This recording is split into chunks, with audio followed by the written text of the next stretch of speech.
Okay, so I finished the other video about long suffering and I'm back because there's going to be a part 2 for long suffering. So I try to make the videos quick and then they end up being 2 to 3 times longer than what I anticipated or planned for.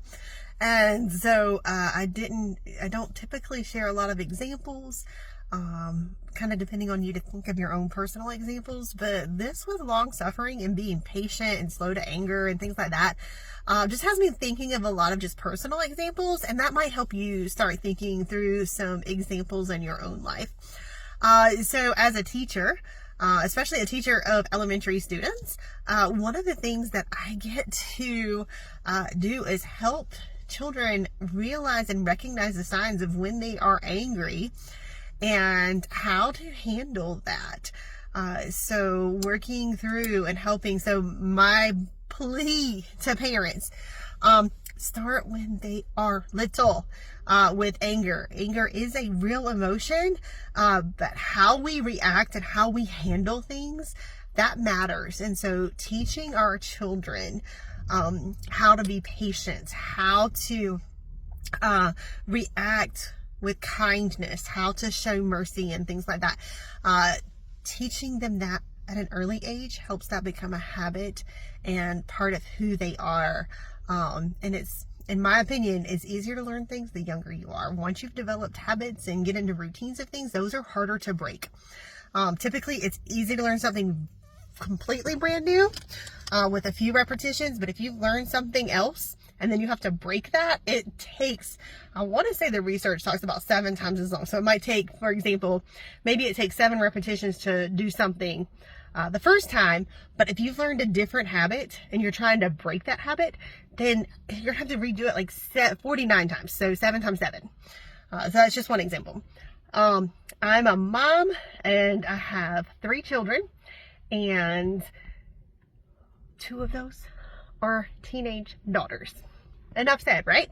And so my children are wonderful. My son, he's 19, and so they are wonderful. I am so blessed to be their mom.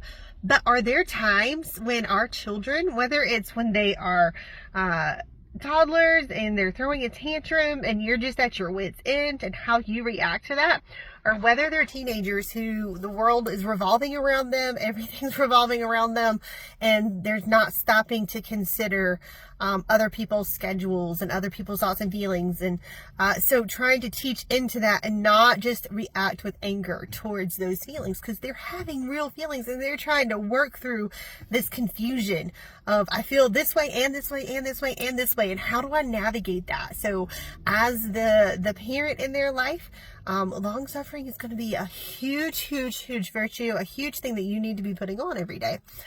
Just from my personal experience. For example, I'll say, I'm going to throw Alzheimer's and dementia in there.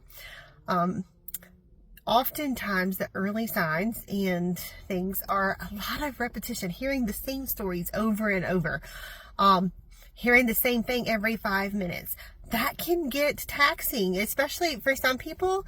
Their tolerance level for hearing the same thing over and over is very, very low. Whereas other people, it's a higher level. So learning how to navigate that and using the clothing that you're putting on, that long suffering, and not immediately getting angry because they've repeated something 40 times and you've only been with them for 20 minutes. Just little things like that. So I wanted to throw a few examples out there. For some of us, it might be traffic. It might be people in like stores. I know this past weekend, my husband was out of town. The dog food is at Costco. I've never been except for the one time when they had just opened, and I should not have gone on a Saturday.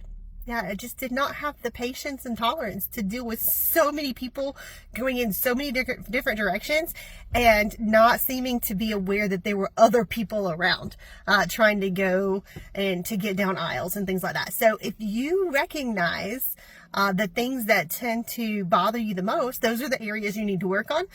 So again, I just wanted to share a few examples of what I personally sometimes have to deal with, and just how important it is as Christians, as daughters of the one true King, as sons of the one true King, We need to be showing others.